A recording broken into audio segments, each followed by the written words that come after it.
or is this something you can, that we need to stay with the product that we're familiar with? And we also had to involve our critical care physicians. They can be a very picky group, just like surgeons can be. And they like certain, central line kits. They like certain, even in one prior life, our hospital decided to, or actually when I worked for HCA, they decided to go to try a less expensive brand of isolation gowns or sterile barriers and even wrist restraints. Well, let me tell you, the wrist restraints is an example that didn't even last a week. The nurses were up in arms. Patients were actually ripping the restraints. The physicians were unhappy when they were having to use these less expensive sterile gowns for their procedures. But that's the part that I would like us to avoid, to have to get that point where people then start to get angry. So that's why I really encourage those of you in the audience who are staff, to go to the table when your manager asks for participants to assist with product evaluation. Please assist us in doing that. We want the people who are at the bedside to help make these decisions. I always say, people will come to me as a clinical director and say, well, we need you to make this decision about what we're going to use. I'm like, I'm not the person to ask. I need to go ask my staff who actually are working at the bedside about what's going to work for them. But I need staff to step up and help us with that. So I can only, emphasize that so much.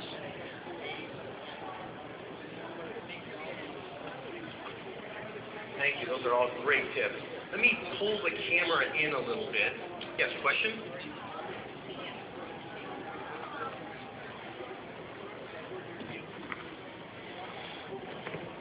Hi, my daughter. And as a staff member, I don't know any of my fellow colleagues who are very short getting their opinion on anything. Set a lot of fun, but that'd be really great.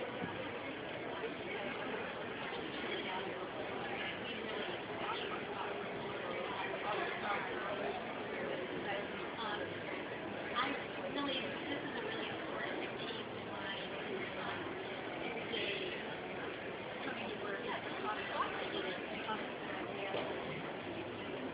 and there's two pieces in my products that I'm interested in, and is that one of my everyday things when I just go and look at something and it's material usage, like, oh, I'm just fishing for my internal kidney baby. It's not there. It's totally that the work that's there. I have to go find out why that's not there. And the other thing is your structure one part of it.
Let me ask you a question. Who initiated the committee in your facility? Was that supply chain or was that special? Let me ask the three of you. I think you have the committee, right? Who initiated the process at your facility? Well, I think there's different ways and things in which, my experience and things have happened. I mean, some of it is corporate driven, some of it is based on your hospital needs. That when I was a direct unit manager, we moved into a new ICU. And, it's kind of funny from the time you start planning for these new units till the time you actually move in. It's interesting how you can't fit when you do move in because, in our instance, technology had changed so much that we had not made space for some of this stuff. And so our medication rooms, for example, is a perfect example of how all of a sudden stuff didn't fit when we moved in. And so that was an area, we actually, a strategy I used then was we actually had a unit-based equipment committee. And they actually helped set up each of our, initially we set up to move in. And it's like they say when you buy a new house, you got to live in it a little while to find out the things that work and don't work for you. And that's what we kind of did. And the unit equipment committee really did things like, decided how we were going to organize the supply rooms. And like you said, the things I used most often, I went right at the door when I walked in. It was the things like, we didn't do carts because we just didn't have the physical space. So they actually came up with like buying the little Rubbermaid trays, that you could, and we would put up everything you would need to put a central line in and have a list, and then our nursing techs, our techs in the unit knew after we used it that that's what they had to restock it with. And we could just bring it right to the bedside. It was even for our bedside trays, any type of central line, balloon insertions, but they came up with that idea. We did not as the unit manager. And so I think the relationship with your unit hospital-based people is very close. And that equipment committee, on a routine basis when we first moved in the unit, our in-house people actually sat and met with that group every month. And even 5 years later, we were still changing things around in the unit. You're never settled. I'm sure you can agree on that. I just wanted to make a couple of comments. Number one, I think what you're getting at is where should the ideas come from? Should they come from materials management or should they come from the units? And my answer to that is they should come from whoever has the idea. But you have to identify who all the stakeholders are and make sure that you involve them. And if you don't have the people who are actually using it, the product, or going to find the product involved in the process, and it's doomed to fail from the start. So in your case, Karen, when you were talking about, putting things where they were intuitive, and the nurses knew where to go to find the SCDs, and just a simple process of making a label change.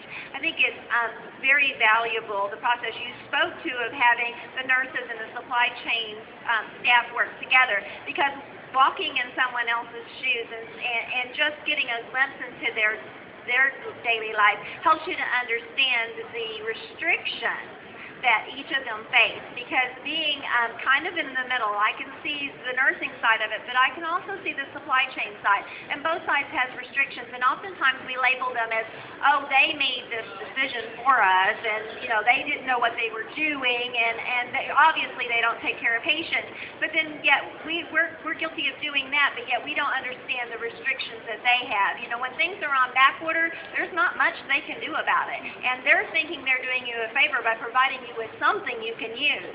So, just understanding where each other's coming from is so valuable.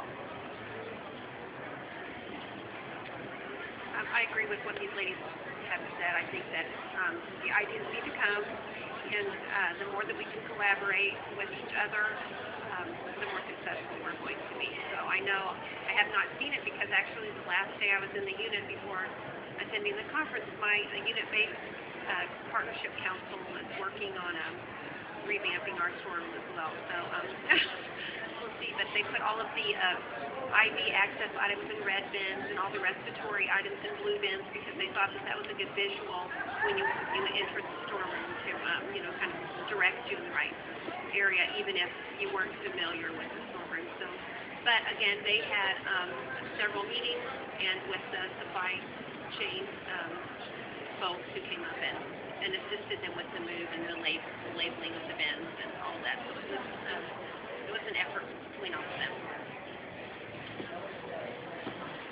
The one thing I want to add from the supply chain perspective, and our two supply chain people have left, but it's also part of them helping to educate my staff about what they do. And for instance, when